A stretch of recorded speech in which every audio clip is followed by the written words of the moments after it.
चलो अगला सवाल देखते हैं हम लोग।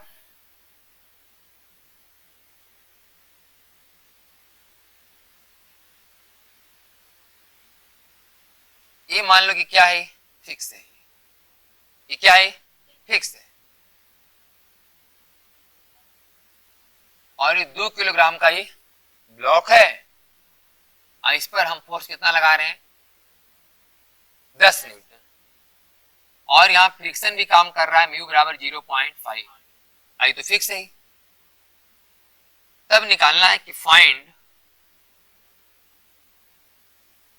वर्क डन बाई नंबर 1 में 10 न्यूटन, नंबर 2 में mg, नंबर 3 में नॉर्मल, नंबर 4 में फ्रिक्शन इन 2 सेकेंड, इन 2 सेकेंड, इन 1 सेकेंड करते हैं, आसान रहेगा गुनावा करना है कि नहीं। ये बताओ कि 1 सेकेंड में ये सब चारों फोर्स ने कितना काम। सबसे पहले देखना होगा कि 1 सेकेंड में कितना ही चला, है कि नहीं। ठीक,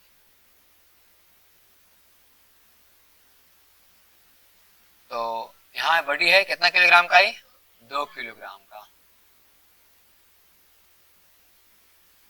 और यहाँ एंगल हो गया हम लोग का 37 डिग्री।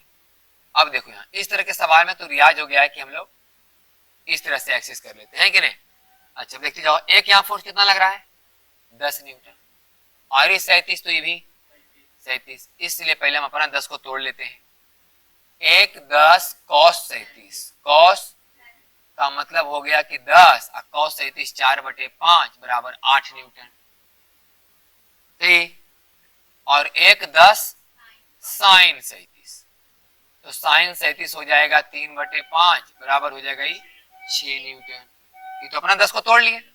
ठीक, हम इस फोर्स को तोड़ के क्या निकालना चाहते हैं, डिस्प्लेसमेंट, कि आखिर ब्लॉक 2 सेकंड में 1 सेकंड में कितना चला और किधर चला। अच्छा, एक आ गया 2 किलोग्राम का, कितना हो जाएगा 20, 2 किलोग्राम का कितना हो जाएगा 20, यहाँ 20 न्यूटन। तो तोड़ेंगे यहां से, यहां भी क्या डिग्री आएगा, 37, आएगा 20 cos 37, 20 मतलब 16 न्यूटन, नहीं 10 cos 37 8, 20 cos 37 16, और वो यहाँ 20 sin 37 बराबर 12 न्यूटन। जब 10 cos 37 6 आया था तो भी कितना आएगा, 12 न्यूटन आ गया, ये हो गया।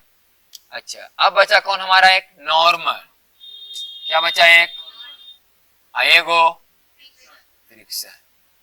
IF का मान म्यू एन, तो म्यू का मान 0.5, और n देखो पहले, n प्लस 6 बराबर 16, n प्लस 6 बराबर, तो n बराबर, तो n का मान यहाँ तो कितना आया, 5 न्यूटन। हर एक फोर्स का हमको जानकारी मिल गया कि नॉर्मल बराबर 10 Newton, gravitational force 20 Newton, friction बराबर 5 न्यूटन, और ये 10 तो 10 है ये, ठीक है। ये सब चारों फोर्स के द्वारा निकालना कितना काम, 1 सेकेंड में। तो ये निकालेंगे 1 सेकेंड में कितना ही चला। आगे बताओ, इसको कौन ले चल रहा है आगे, अब 12 12 8 20, इसको आगे लेके जा रहा है, अब पीछे रोक कौन रहा है, 5 बराबर mass into AC, AC direction बराबर 15/2 मीटर पर सेकेंड स्क्वायर। इसलिए बताओ 2 सेकेंड में कितना चलेगा, 1 सेकेंड में है ना, तो हम 2 सेकेंड कर लेते हैं, इसको कट जाएगा कि 2 करेंगे तो कट जाएगा, तो 2 सेकेंड कर लेते हैं। तो यूटी प्लस हाफ आई का मान 15/2 और टी का स्क्वायर, आई 2 से 2 और फिर ठीक है ना, हाफ ए टी स्क्वायर, तो फिर 2 से 2 कट जाएगा, कितना आएगा ये 15 मीटर, ठीक है ना। 2 सेकंड में कितना चलेगा, 15 मीटर। इधर की ओर ना, अब बारी बारी से आंसर लिखते जाओ। पहले किसके बारे में, 10, तो 10 और 15, अब बताओ, ये तो इधर आएगा 15 और 10 तो इधर लग रहा है, इधर आएगा 15, 10 कितना है, बीच कौन सा डिग्री, तो 10 15 cos 37 बराबर 150 गुने 4/5 बराबर 120 जूल, सही है। दूसरा का एम जी कितना है 20 और 15 और cos 53 90 कहा इन हुआ कितना हुआ 53 ठीक है नहीं इधर आ रहा है 15 और नॉर्मल कहा ग्रेविटेशन कहा है नीचे तो 20 और 15 के बीच कितना है गई cos 53 तो 15 दूनी 30 300 और cos 53 3/5 5 6 30 चौथिया 18 180 जूल। तीसरा नॉर्मल तो नॉर्मल कितना हुआ इधर 10 नॉर्मल कितना है 10 नहीं नॉर्मल आ जाना इधर ना तो कौन क्या बनेगा नॉर्मल और इसके बीच 90 डिग्री 37 53 53 37 90 इसका मतलब 10 और 15 और cos 90 बराबर 0। अब बचा कौन फ्रिक्शन कितना पीछे 5 आगे चला cos 100 बराबर -75 जूल माइनस जो काम था हम लोग का हो गया। फिर भी अगर उस बात पर डिस्कस करना चाहते हैं कि बर्गन बाई ऑल फोर्स कुल फोर्स में मिले कितना काम 180 में घटाओ 75 तो कितना बचेगा 5 इसमें जोड़ लो तो 125 जूल 100 प्लस में कि माइनस में मतलब काइनेटिक एनर्जी में वृद्धि काइनेटिक एनर्जी में वृद्धि बराबर कितना 125 जूल। इसका मतलब इसका काइनेटिक एनर्जी कितना बढ़ा होगा 125 जूल। देख लेते हैं कि 125 जूल बढ़ा या नहीं बढ़ा। जब बॉडी यहां था तो वेलोसिटी 0 था और 2 सेकेंड के बाद जब बॉडी यहां आएगा तो इसका वैल्यू सिटी हो जाएगा v बराबर u प्लस AT। ए का मान कितना था 15/2 इंटू t बराबर 15 मीटर पर सेकेंड। शुरू में कितना वेलोसिटी था इसके पास 0 तो कितना काइनेटिक एनर्जी का मान 0 और 2 सेकेंड के बाद इसका वेलोसिटी बढ़ के कितना हो गया होगा 15। अब काइनेटिक एनर्जी कितना होगा हाफ m माने 2 और v स्क्वायर माने 15 स्क्वायर आ गया 225 जूल। तो कितना बढ़ा 225 गड़बड़ हो गया हाँ अच्छा 180 में घटा 75 तो हो गया यहाँ 180 में घटा 75 तो हो गया 105 ठीक ठीक ठीक यहाँ हो जाएगा ये 225 अब सही है तो यहाँ आ जाएगा 225 जूल।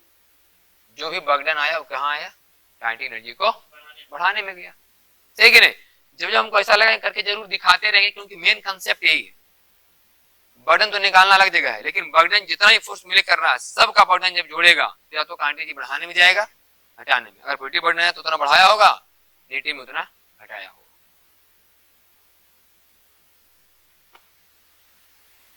चलो देखो एक आसान सवाल है। मान लिया जाए कि लिखा हुआ है कि find work done to displace a body from 1, 2, 3 say -2, 4, 5 सही नहीं। Find work done to displace a body from इस पॉइंट से इस पॉइंट तक with the help of a force is equal to 2i plus 3j plus 4k। एक force है 2i plus 3j plus 4k। इस force के द्वारा हम एक बॉडी को डिस्प्लेस करना चाहते हैं इस पॉइंट से इस पॉइंट तक। तो बताओ इस फोर्स ने कितना काम किया। हम जो भी क्वेश्चन करा रहे हैं ये बात आपको देख के समझना चाहिए बार बार कि फोर्स कांस्टेंट है। एक्स की तरफ फोर्स का मान परमानेंट 2 न्यूटन कांस्टेंट है, वाई की तरफ 3 न्यूटन कांस्टेंट है और जेड की तरफ 4 न्यूटन कांस्टेंट है। आप चाहें तो इस फोर्स को तोड़ तोड़ के इस क्वेश्चन को सॉल्व कर सकते हैं। बहुत सारा ढंग है, बेसिक बात समझने कैसे समझो। कि अगर हम x डायरेक्शन का अलग सोल्व करें, y डायरेक्शन का अलग सोल्व करें, z डायरेक्शन का काम अलग से निकालें कि x देने कितना काम हुआ और y देने कितना काम हुआ और z देने कितना काम हुआ, तो आप पाएंगे कि x देने कितना बल लगा 2 न्यूटन, क्योंकि फोर्स कांस्टेंट है। इसे लगाएंगे Fs, हाँ Fs cos थीटा यहाँ भी लगाएंगे, Fs cos थीटा यहाँ भी लगाएंगे और Fs cos थीटा यहाँ भी लगाएंगे, क्योंकि हमें पता है कि x देने 2 न्यूटन फिक्स है, y देने 3 न्यूटन फिक्स है और z देने 4 न्यूटन फिक्स है। इसका मान तो बदलने वाला है नहीं और डायरेक्शन बता बोले कि आई देने, जे देने और के देने, तो डायरेक्शन बदलने वाला है नहीं। तो बताओ x देने कितना फोर्स लगा 2, समझते चलना है। और s है डिस्प्लेसमेंट, हाँ Fs cos थीटा में F क्या है, फोर्स का मैग्नीट्यूड, S क्या है डिस्प्लेसमेंट का मैग्नीट्यूड। अब बताओ कि आप x बराबर 1 पर थे, आप चले गए x बराबर -2 पर, समझिएगा आप x बराबर 1 पर थे, आप चले गए x बराबर, इसका मतलब आप इधर 3 आए, कितना आए 3, किधर आए माइनस आई की तरफ, जबकि बल कहां लगाए थे, इसका मतलब cos 100 यहां लिखाएगा 2 गुना 3 और गुना cos 100 बराबर -6 जूल। लेकिन हम बेसिक समझा रहे हैं, इतना करना नहीं है, बस समझो खाली बात। x तक कितना बल लगाया तुम 2, किधर की ओर आई कैप, लेकिन पार्टिकल था कहां 1 पर और कहां चला आया, तो 1 से -2 पर आने का मतलब 3 पीछे आना और फोर्स आगे लगा था, तो फोर्स और डिस्प्लेसमेंट का कोण कितना डिग्री, यहां अगर देखो तो फोर्स कितना लगाए हम 3, अच्छा कहां था ये 2 से कहां चला गया 4 पर, ये y बराबर 2 पर था और चला गया y बराबर तो 2 ऊपर गया माने जे की ओर, और फोर्स भी किधर लग रहा था, इसका मतलब 2 गुना cos 0 ये आएगा +6 जूल। सेकंड है जेड की तरफ कितना फोर्स लग रहा है 4, लेकिन आप जेड बराबर 3 पर थे और चले गए तो 2 गए आगे जेड की ओर ही, तो यहां हो जाएगा 2 और cos क्या डिग्री मतलब ही 8 जूल। इस तरह से अगर टोटल जोड़ा जाए तो 8 जूल है कि नहीं। और अगर इससे पूछे कि बताइए कि बॉडी की काइनेटिक एनर्जी में कितना वृद्धि हुआ, बोले 8 जूल है कि नहीं, इस बॉडी के काइनेटिक एनर्जी में कितना वृद्धि हुआ, इस फोर्स के कारण कितना वृद्धि हुआ 8 जूल वृद्धि हुआ है कि नहीं। अभी तो निकालना थोड़ा मुश्किल काम होगा है कि नहीं, इसके लिए फिर ब्लॉक का मास चाहिए, फोर्स है कि नहीं, मास है तो फिर ऐसी डायरेक्शन निकलेगा, बस में है कि नहीं, तो थोड़ा मुश्किल काम है, लेकिन हम बात ये देख करके बता सकते हैं कि इस सभी फोर्स ने मिलकर बॉडी के काइनेटिक एनर्जी कितना बढ़ाया होगा 8 जूल बढ़ाया होगा। अरे पीछे एग्जाम्पल समझाया कि नहीं, खैर तो बात हुआ बेसिक बात, आप इसको ऐसे लिख सकते थे कि वर्क बराबर F डॉट S, तो F dot final position vector minus initial position vector, सही कि नहीं, final position vector minus initial position vector, तो F का मान आ गया 2i plus 3j plus 4k, ये तो हो गया F और डॉट फाइनल पोजीशन यहां था ना, इसको लिखो -2i 4j और 5k और माइनस 1i 2j और 3k, सही कि नहीं, तो ये आ गया 2i 3j और 4k और dot -2i minus i minus 3i 4j minus 2j 4j minus 2j 2j 5k minus 3k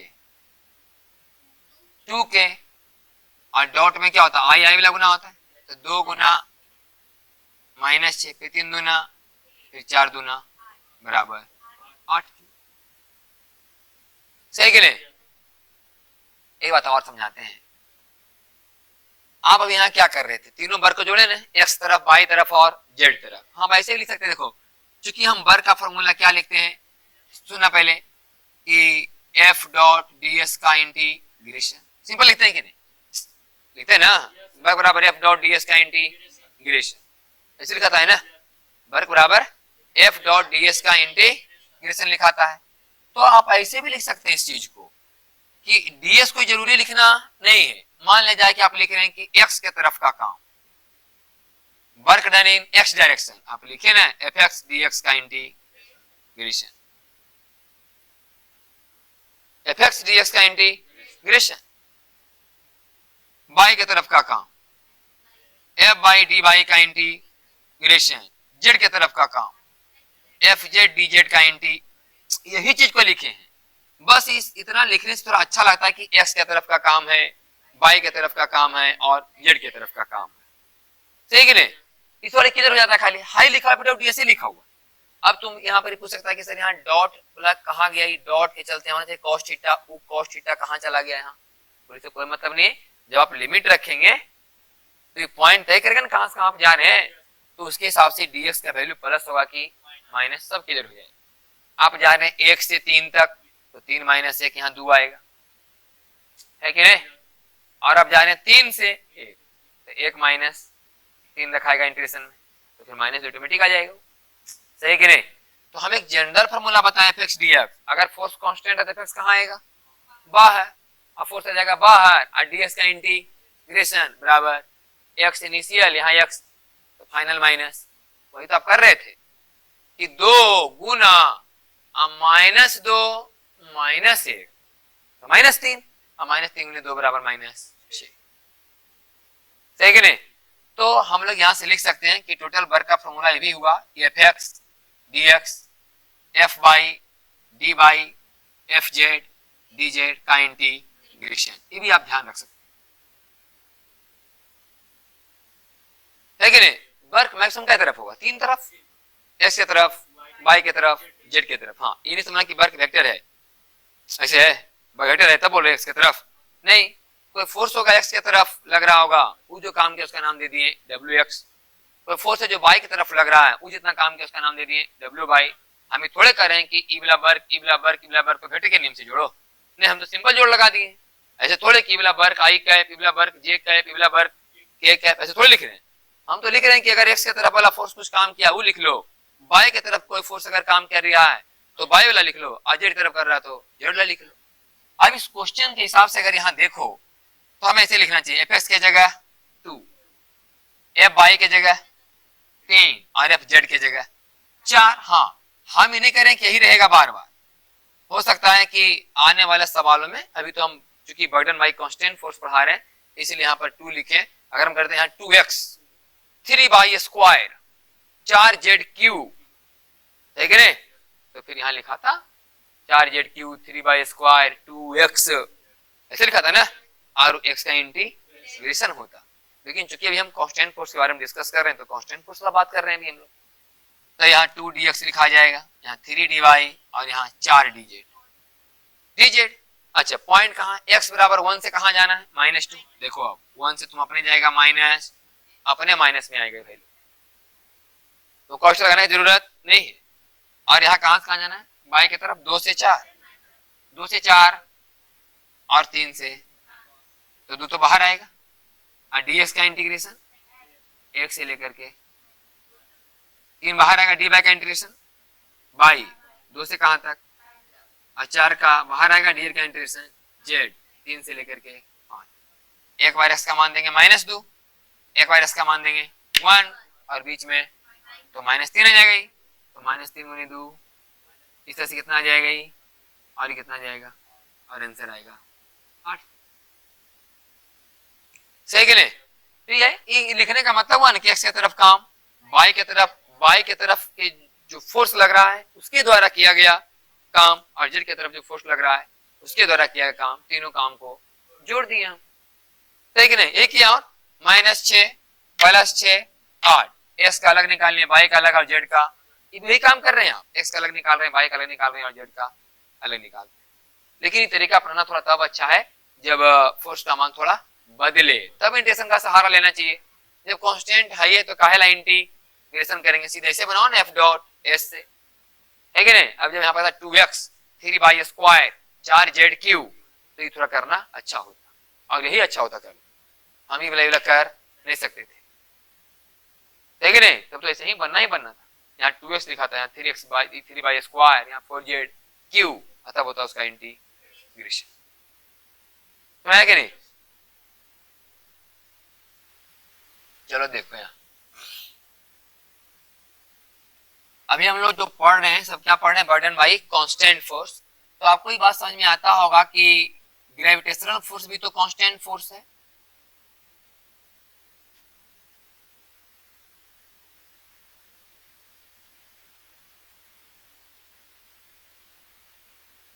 ऐसे वास्तव में gravitational force constant force actual में नहीं है, लेकिन हम जिस चैप्टर में बात कर रहे हैं वहां पर हम ग्रेविटेशनल फोर्स का फॉर्मूला क्या समझ जाते हैं, mg, और समझते हैं कि mg हमेशा कहां लगता है, नीचे। लेकिन एक्चुअली में जब हम ग्रेविटेशन चैप्टर पढ़ेंगे तो वहां पर देखेंगे कि जो g का मान है पृथ्वी के सरफेस पर अलग है, ऊपर जाने पर अलग, नीचे जाने पर अलग बदलता है कि नहीं। इसलिए ये कहना तो ठीक नहीं कि ग्रेविटेशनल फोर्स क्या है, कांस्टेंट है। लेकिन अभी जो हम चैप्टर डिस्कस कर रहे हैं उसके लिए हम ये बात मान के चलते हैं कि हम पृथ्वी के सरफेस से बहुत ज्यादा ऊपर नीचे जा नहीं रहे हैं। 500 मीटर, 200 मीटर, 1000 मीटर इतना ही के रेंज में हम लोग का खेला हो रहा है। इसलिए हम ये बात समझ लेते हैं कि हम लोग लगभग पृथ्वी के सरफेस पर ही हैं, सही कि नहीं। और जी का मान हम लोग क्या रखते हैं, फिक्स। और अगर ऐसा हुआ तो आप ये समझ सकते हैं कि हमेशा क्या है, constant. Work power energy chapter के लिए हम बता रहे हैं, है कि नहीं। ऐसे कांस्टेंट फोर्स है नहीं। ग्रेविटेशन फोर्स का फॉर्मूला होता है G(m1m2 बटा r²। इससे साफ पता चलता है कि r का मान बदलेगा तो फोर्स का मान बदल जाएगा, सही कि नहीं। लेकिन अभी के लिए हम ये बात mg के आधार पर कह रहे हैं कि जो है बर्गडन भाई क्या लिख रहे हैं, ग्रेविटेशनल फोर्स, और इससे हम क्या मान के चल रहे हैं, कांस्टेंट। क्योंकि ये कांस्टेंट है, क्योंकि इसका वैल्यू हमेशा क्या लेंगे हम लोग, mg, और हमेशा कहां दिखाते हैं, नीचे की ओर, सही कि नहीं। इस चैप्टर के ऐसे ही दिखाते हैं। तो सोचो कि मान लिया जाए कि एक ब्लॉक है m किलोग्राम का, है कि नहीं, और इस m किलोग्राम के ब्लॉक ऊपर से क्या कर दिया गया, छोड़ दिया गया। अब ब्लॉक नीचे आएगा भाई, तब तक नीचे आएगा जब तक कि जमीन पर गिर न जाए। और मान लो जमीन कितना नीचे था, h, कितना नीचे था, h नीचे था। और जो पूछे कि बताओ इस दौरान ग्रेविटेशन ने कितना काम किया, तो हम देख रहे हैं भाई कि जब ये वस्तु नीचे आ रहा था तो इस पर ग्रेविटेशन फोर्स कितना लग रहा होगा, mg ना। और ये कितना नीचे आया है, h, है कि नहीं। mg का मान बदलने वाला, जब यहां से यहां आ रहा था तो क्या mg का मान बदल रहा था, क्या mg का डायरेक्शन बदल रहा था, नहीं, नीचे ही क्यों रहेगा हमेशा। इसका मतलब कांस्टेंट हुआ कि नहीं। तो लगाओ formula fs cos theta, mg हो गया f, s की जगह h, और cos 0 डिग्री, क्योंकि mg भी नीचे और h भी, इसका मतलब आ गया mg है। तो बताओ ग्रेविटेशन ने कितना काम किया, प्लस mg है। क्या ग्रेविटेशन के अलावा और कोई फोर्स यहाँ काम कर रहा है, बोले कोई फोर्स नहीं। हम लोग यह बात मान के चल रहे भी कि एयर यहाँ पर नहीं है, नहीं तो हवा कुछ रोकता, हाँ, एयर के एब्सेंट में सब कुछ हम बात मान के चल रहे हैं। तो बर्डन बाई ग्रेविटेशन बराबर क्या लिखा जाएगा, mgh cos 0 डिग्री। तो कितना आएगा mgh। अब बताओ mgh कहाँ गया, काइनेटिक एनर्जी बढ़ाने में। तो पूछते कि काइनेटिक एनर्जी में कितना वृद्धि हुआ, तो आप क्या बोलेंगे, mgh, क्योंकि इसके अलावा कोई काम यहाँ पर कर ही नहीं रहा है। और हम अभी बार बार ये बात देखते आ रहे हैं कि जितने भी फोर्स होते हैं सब मिलके जो काम करते हैं बॉडी की काइनेटिक एनर्जी को बढ़ाने या घटाने में जाता है, सही कि नहीं।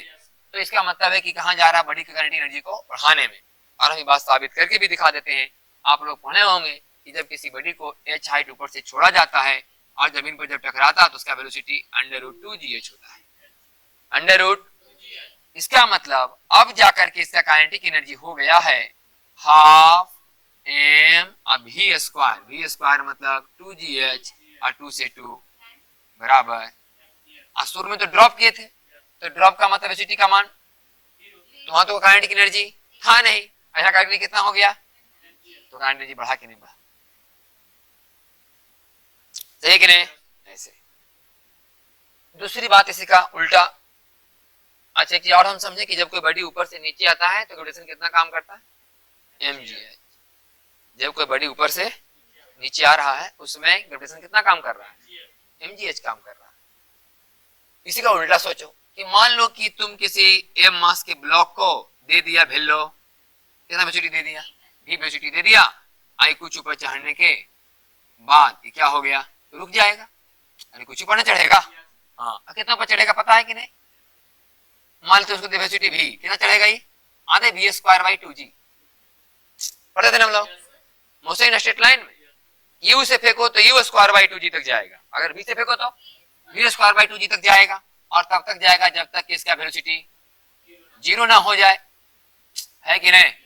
तो बताओ कि इस दौरान ग्रेविटेशन ने कितना काम, बताओ इसमें ग्रेविटेशन कहाँ लग रहा है, नीचे, और इसका मान बदलेगा, यहाँ से वहां जाने के दौरान mg के मान में कोई बदलाव नहीं आएगा, नहीं इसका डायरेक्शन बदलेगा, मतलब कांस्टेंट है कि नहीं। तो इस केस में आप लिखो कि बटन बाई ग्रेविटेशन बराबर एफ एस की जगह एच और कॉस 180 डिग्री बराबर बोलो minus M G H. Minus M G H क्या मतलब, काइनेटिक एनर्जी में लॉस, काइनेटिक एनर्जी में लॉस हुआ है कितना का, एम जी एच का, माइनस एम जी एच नहीं, काइनेटिक एनर्जी में लॉस बराबर एम जी एच। माइनस का मतलब लॉस, माइनस का मतलब लॉस, और सच में आप देख लीजिए काइनेटिक एनर्जी में लॉस हुआ है। यहां पर इसके पास कितना काइनेटिक एनर्जी है बोलो, हाफ एम वी स्क्वायर है, और यहां कितना होगा इसके पास काइनेटिक एनर्जी, जीरो, तो सब तेरा लॉस हुआ है। अच्छा हाफ एम, अब वी स्क्वायर का फॉर्मूला क्या लिखाएगा, 2gh, देखो 2g बराबर mgh लॉस हो गया, यहां इसके पास एनर्जी था mgh, वहां चढ़ते चढ़ते एनर्जी लॉस हो गया है कि नहीं। तो चूंकि इस पर सिर्फ ग्रेविटेशन काम कर रहा है, तो ग्रेविटेशन के द्वारा जो किया गया काम है चूंकि नेगेटिव बटन किया ही, इसका मतलब इसकी एनर्जी कोई कम कर रहा है, सही कि नहीं। तो एक बात याद रखना कि जब कोई वस्तु ऊपर से कहां आता है तो ग्रेविटेशन कितना काम करता है, प्लस mgh, नहीं, और जब कोई बॉडी नीचे से तो ग्रेविटेशन कितना काम करता है, माइनस mgh, सही कि नहीं। याद रहे जब कोई बॉडी ऊपर से कहां आता है तो ग्रेविटेशन कितना काम करता है, प्लस mgh, और नीचे जाने में माइनस mgh। एक चीज और बताना चाहते हैं, जैसे कि मान लिया जाए कि m किलोग्राम का ही वस्तु है, m किलोग्राम का ही वस्तु है, इसमें कितना बल लगा, mg लग रहा है, तो ग्रेविटेशन फोर्स। और हम कह रहे हैं कि जो बॉडी जब आया तो इस रास्ता से होके आया, मान लो, ठीक है नहीं, इस रास्ता से किसी ने बॉडी को लाया, ऐसे लाया यहां तक, सही है नहीं, और अभी भी कहां काम कर रहा होगा mg, नीचे ही। जब बॉडी को ऐसे लाया जा रहा होगा, मान लो हम ही ला रहे हैं, तो लाने के दौरान mg कहां काम कर रहा होगा, नीचे ही काम कर रहा होगा, सही कि नहीं, हर हाल में नीचे काम करता होगा। और ये बताया गया है कि यहां से यहां तक का दूरी कितना है, h ही है, लाए हैं तो हम h ही नीचे, लाए हैं h ही नीचे, लेकिन सामने सामने नहीं लाए हम इसको पकड़ के, मान हम ही पकड़ के इसको ला रहे हैं, ऐसे ऐसे लाए, इस लाने के दौरान तो mg नीचे ही ना काम कर रहा होगा ना, mg का मैग्नीट्यूड बदला होगा ना, इसलिए इस केस में अगर हम बर्डन बाय ग्रेविटेशन निकालेंगे तो हमें क्या लिखना चाहिए, एफ डॉट एस नहीं या एफ एस कॉस्ट लिखना चाहिए हम लोग को, क्योंकि mg ने अपना ना तो डायरेक्शन चेंज किया है ना तो मैग्नीट्यूड चेंज किया है। इस तरह से लाने के दौरान भले हम ला रहे हैं, लेकिन हम ला रहे हैं हम, लेकिन अपने काम के बारे में पूछ रहे हैं, हम पूछ रहे हैं ग्रेविटेशन ने कितना काम किया, इसे ग्रेविटेशन के बारे में बताओ कि ग्रेविटेशन ने कितना काम किया। तो एफ डॉट एस में एफ क्या है, फोर्स का मैग्नीट्यूड, फोर्स का लिख लो, फोर्स का मैग्नीट्यूड mg, एस क्या है, ई हुआ हमारा डिस्प्लेसमेंट, यह हमारा डेस, मान लो इसका मैग्नीट्यूड कितना है एस, तो ये लिखाएगा एस, सही कि नहीं। और कॉस थीटा, थीटा क्या होता है कि फोर्स और डिस्प्लेसमेंट के बीच का एंगल, ये वाला एंगल ना, क्योंकि फोर्स कहां लग रहा है, नीचे है ना, mg कहां होगा, हमेशा नीचे होगा, इधर हुआ हमारा डेस, तो इन हुआ एंगल थीटा, हुआ कि नहीं, ठीक है।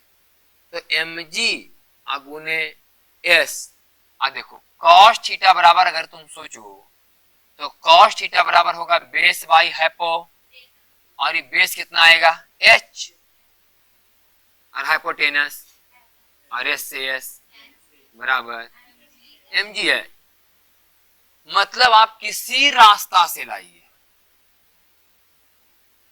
उससे कोई मतलब, रास्ता पर कहां कुछ मतलब हुआ है कि नहीं।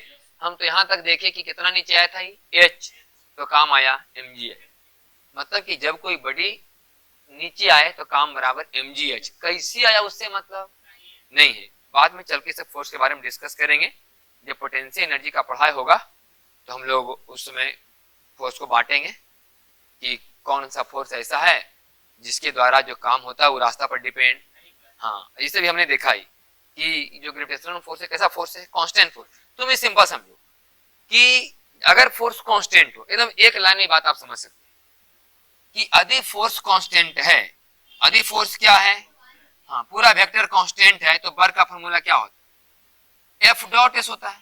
आई एस क्या होता है, डिस्प्लेसमेंट। अब बताओ कि डिस्प्लेसमेंट पाथ पर डिपेंड करता है, डिस्टेंस तो पाथ पर डिपेंड करता ही नहीं है।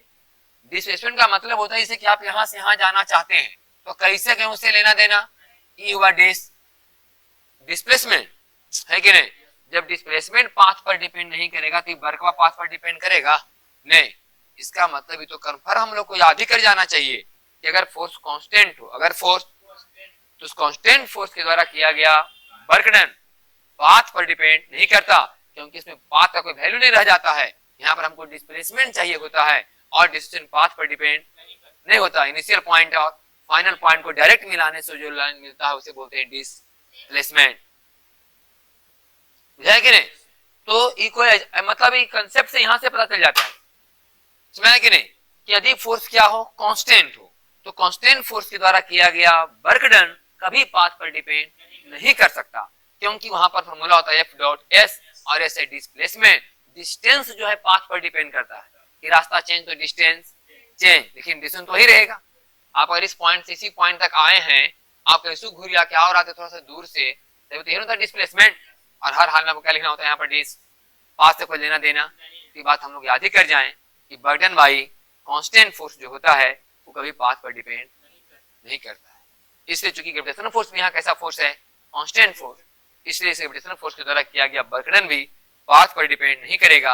आपका इस बॉडी को नीचे लाइए एच, हमेशा बर्डन बराबर एम जी एच, कैसू ले जाए ऊपर एच, बर्डन बराबर माइनस एम जी एच, समझे ना। बॉडी को कैसे ऊपर लेके जाओ एच, बर्डन बराबर माइनस एम जी एच, किसके द्वारा बर्डन, ग्रेविटेशनल फोर्स के द्वारा किया गया बर्डन बराबर माइनस एम जी एच, और नीचे लाने में प्लस एम जी एच। ये जो हम बोल रहे हैं plus M G H minus में किसका, हमारा अपना burden, burden by gravitational force, burden by gravitational force हमेशा प्लस एम जी एच होगा। जब बॉडी कहाँ आएगा, कैसू आए, बस एच हाइट नीचे आना, और कैसू ऊपर जाए माइनस एम जी एच होगा। और मोटा मोटी आपको यही याद कर जाना चाहिए कि कांस्टेंट फोर्स के द्वारा किया गया वर्क डन कभी पाथ पर डिपेंड करता ही नहीं। क्यों नहीं करता, पता चला कि नहीं, क्योंकि इसमें डिस्प्लेसमेंट का रोल है, डिस्टेंस का कोई रोल नहीं, सही ना।